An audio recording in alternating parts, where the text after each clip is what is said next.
in 1882 somewhere in the American South. A black family, formal and dignified, dressed in their best clothes, poses inside a photography studio. At first glance, it looks like hundreds of other portraits from that time. A moment frozen in time. A family proud enough to pay for the chance to be remembered.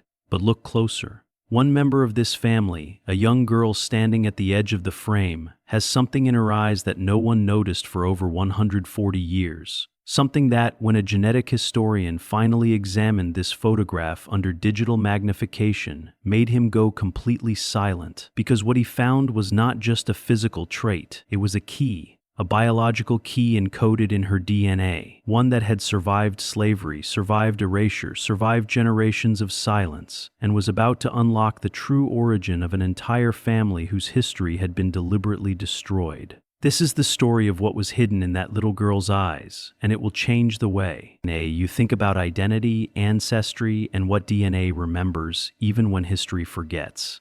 Before we begin, if stories like this move you, if you believe forgotten histories deserve to be told, subscribe to this channel and leave a like. It takes 2 seconds, and it means everything. Now let's go back to 1882. Dr. James Okafor had spent 15 years reconstructing lost family histories. His office at Howard University in Washington, D.C. was lined with framed photographs, not of his own family, but of strangers, people whose names had been erased, whose stories had been swallowed by history. Each framed image on his wall represented a case he had solved, a life reclaimed. The morning Diane walked in, it was raining. She was in her early 50s, dressed in a gray coat, and she carried a flat cardboard envelope the way people carry something precious. She held it close to her chest, both arms around it, as if protecting it from the weather outside. "My grandmother left it to me," she said, and it carefully on his desk. "And her grandmother left it to her. Nobody knows who these people are. Not their names, not where they came from, nothing." James opened the envelope slowly. Inside was a photograph, about 8 by 10 inches, mounted on thick cardboard backing. It was a cabinet card, the usual portrait style of the 1880s. It was in very good condition. The edges were slightly brown and a little warped, but the image itself was sharp and clear.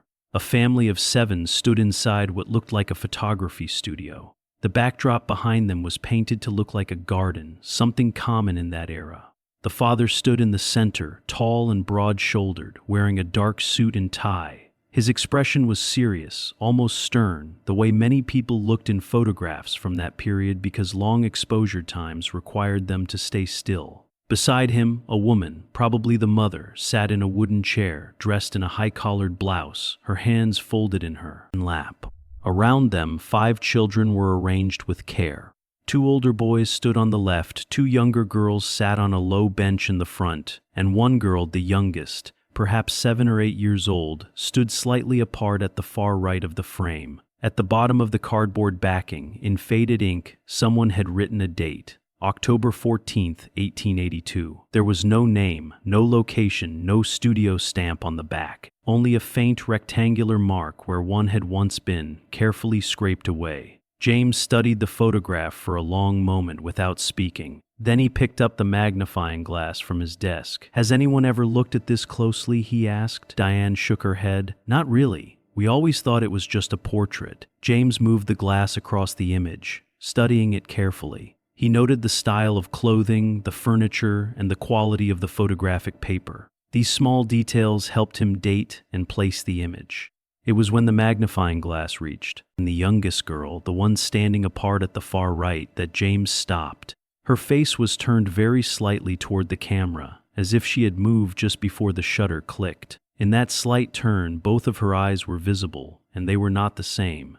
Even in the sepia tones of the old photograph, the difference was clear. The left eye was dark, a deep brown, but the right eye was lighter, noticeably lighter, with an almost gray, pale quality that stood out. James set the magnifying glass down. He reached for the digital scanner and took 12 minutes to scan the photograph at high resolution. When the enhanced image filled the screen and he zoomed in on the girl's face, he leaned back in his chair and stayed quiet for a long time. The right eye was blue-gray. Clearly, unmistakably blue-gray. A black child, 1882. 1 brown eye, 1 blue-gray eye. He turned to Diane, who was watching him from across the desk. "Tell me everything you know about this family," he said. Everything. Diane knew very little. The photograph had been passed down through 4 generations of women.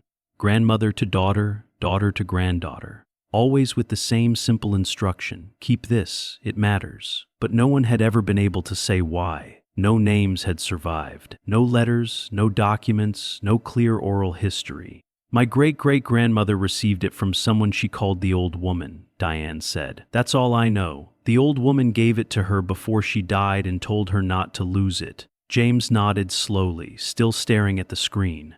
He opened a medical reference and read about Waardenburg syndrome. It is a genetic condition that affects pigmentation of the hair, skin, and eyes. One clear sign is heterochromia, when the irises are different colors. It is passed down in families and does not usually skip generations. "This child," he said carefully, "has a genetic condition called Waardenburg syndrome. It is hereditary. It means this did not start with her."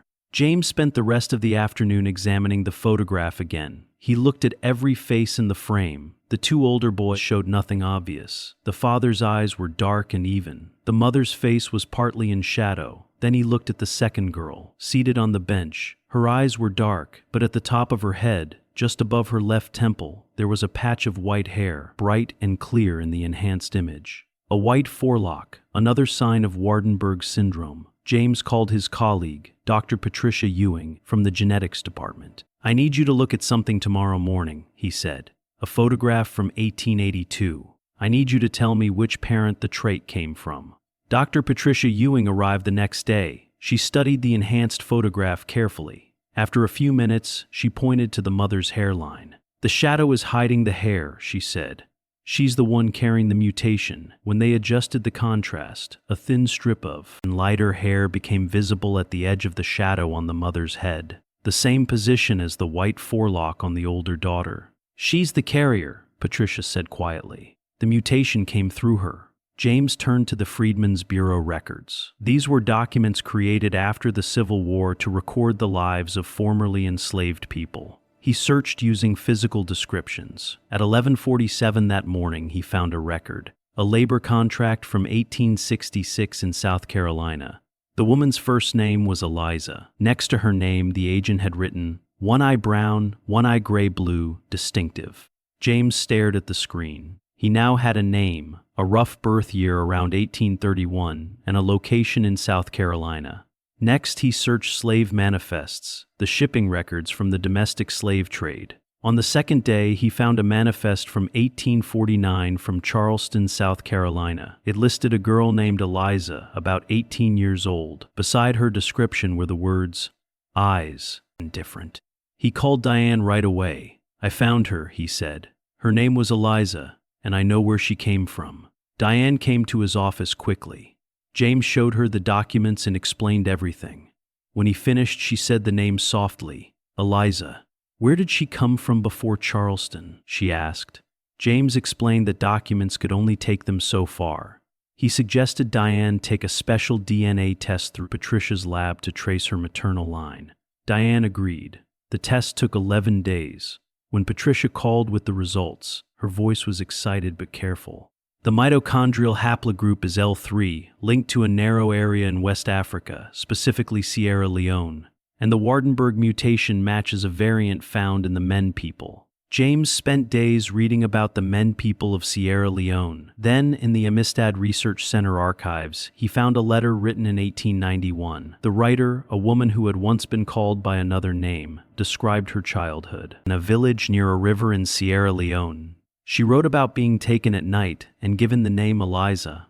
Near the end, she said her mother had eyes that did not match, and her mother before her had the same. She called it a sign from their original place. James read the letter to Diane over the phone. When he reached the part about the eyes, she made a soft sound. The details in the letter, the DNA results, the mutation, and the geography all pointed to the Sewer River Valley in southern Sierra Leone, the heartland of the Men people. Diane came to James's office one last time. She listened quietly as he laid out every piece of evidence. When he finished, she looked at the photograph for a long time. "She didn't know," Diane said softly, looking at the little girl. "The little girl didn't know what her eyes meant." "No," James replied, "but her great-grandmother knew. She wrote it down so someone would remember. Diane picked up the photograph and held it close to her chest again. Her name was Eliza, she said. But somewhere on the Sewer River she had another name, and now I know where to look for it. DNA does not forget. It cannot be taken away, burned, or renamed. It simply waits. And sometimes, after a long time, someone finally learns how to read it.